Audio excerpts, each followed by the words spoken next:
La rétention de sûreté, ça existe, hein, ça a pas disparu, hein, il faut simplement, le prononcer au moment du Mmh. procès. Après, souverainement, la justice est rendue au nom du peuple français et puis ceux qui jugent décident.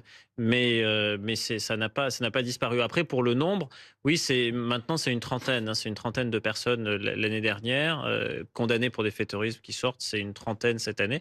C'est plusieurs, effectivement dizaines depuis, maintenant une dizaine, plusieurs centaines pardon, depuis une dizaine d'années et il est vrai que plus le temps passe, plus ceux qui sortent sont ceux qui ont été condamnés aux peines les plus longues, donc pour les faits les plus graves, donc possiblement les plus dangereux.